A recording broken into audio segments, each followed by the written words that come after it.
This is the new Cold Steel Ti-Lite 4-inch Kris. The Kris blade shape is a new-ish blade shape for Cold Steel. They debuted it last year with a large version of this in the Lynn Thompson Signature series, and this with the 6-inch blade and the 7-inch handle. And they also brought it out with a Voyager version. I'll be showing both of those in a minute.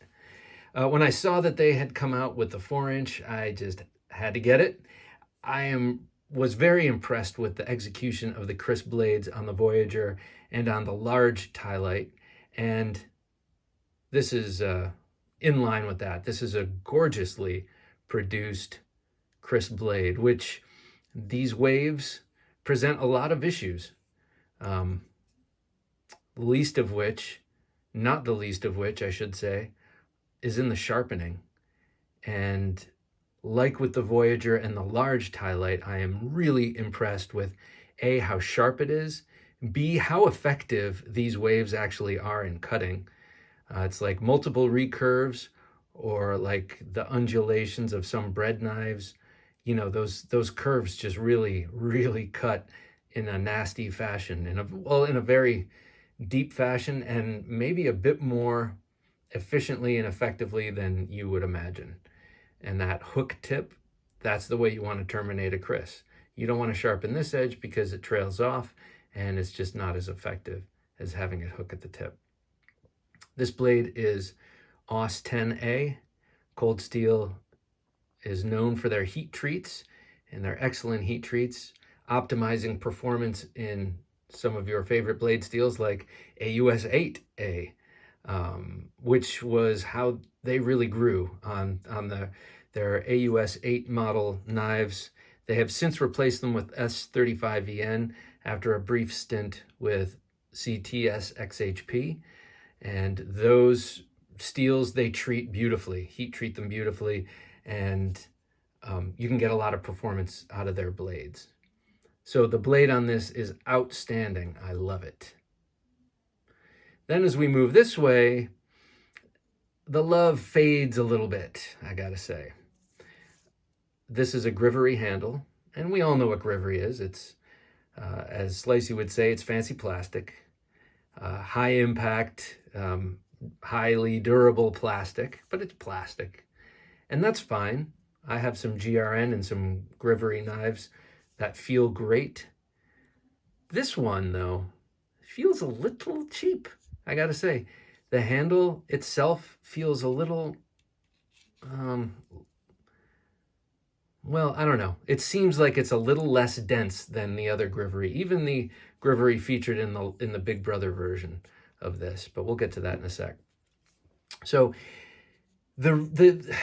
I don't know if that's real or if that's just my perception, because the problem I have most with this knife, as the detent breaks in, okay, now I can open it using the flipper and some wrist.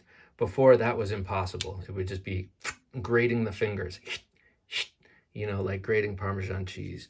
Now, with some focused downward energy with my finger and a little bit of wrist, I can get it to come out. When I first got this several weeks ago, I had to use that, like roll it out with this Quillian, which incidentally works as a waveable sort of feature. You can wave it out of your pocket. But I still cannot get it to open with the thumb stud. And every time I try, I mean, a lot of that is from trying to open this with the thumb stud. It's just not happening right now. And when you look in here, now granted, liner locks are not really Cold Steel's thing, but when you look in here and you look down at that detent ball, it looks like, I don't know, looks like the dome of the Taj Mahal or something. It's just huge.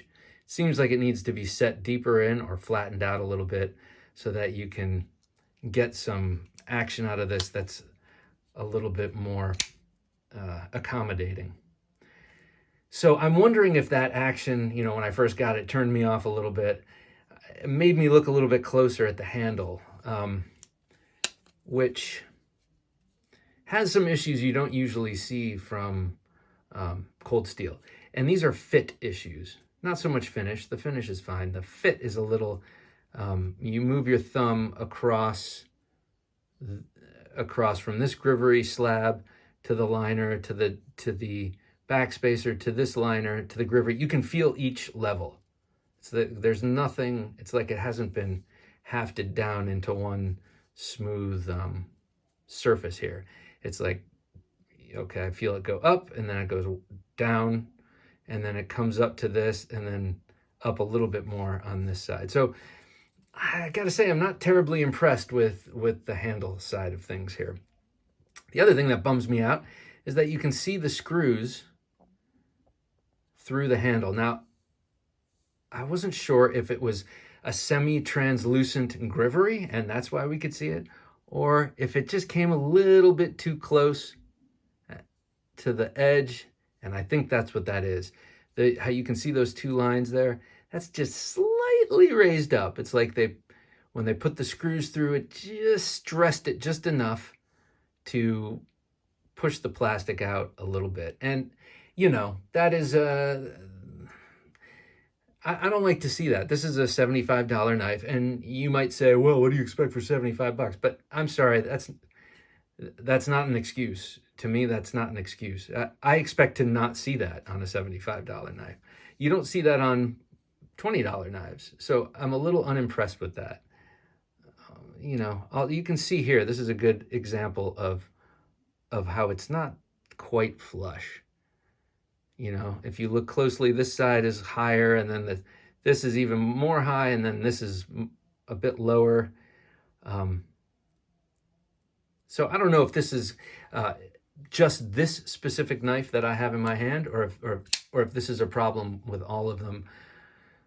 But I keep coming back to this damn blade, which is so beautifully executed. It's hard to deny that, because there is a lot of difficulty that goes into these wavy bladed Kris blades, especially in the sharpening, and they just nailed it, frankly. So now I'm kind of wondering what I'm going to do with this.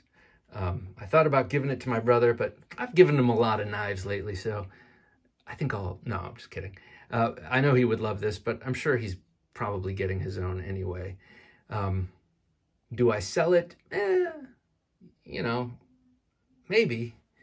Or do I put some cool micarta scales on it, which will probably cost more than the knife itself, but it might be worth it because this blade is so excellent. Now, one thing I've never understood about the Ti-Lite design, now I'll move in the other Ti-Lites. This is one from the late 90s. Had this a long time, obviously. It's been sharpened a lot. This used to be my daily carry for, I don't know, a couple of years back in the day. And then here's the most excellently produced, you don't have any of those issues with this, large signature series Kris Ti-Lite. Love this. But one thing I've never understood about any of the Kris models is why they chose this setup for the Quillions. It seems like this should be on that side and that should be on this side. Like, this would make an excellent thumb ramp, and this would be effective in stopping your finger from sliding up if you were thrusting. That I've never understood, because you wouldn't lose the wave functioning either if you had the Quillions reversed. As a matter of fact, you'd have more of an auto out-of-the-pocket capability with the hook side present. Oh, wait. Yeah, well, I guess, yeah, right. So if this were turned around and you were extracting it, you wouldn't rely on this gnarly jimping on your pocket to flip it open. I kind of always wished they just reversed it. It just doesn't look good to my eye, and it doesn't make sense ergonomically, I think. What do you guys think about that? Am I nitpicking? Do you agree with me?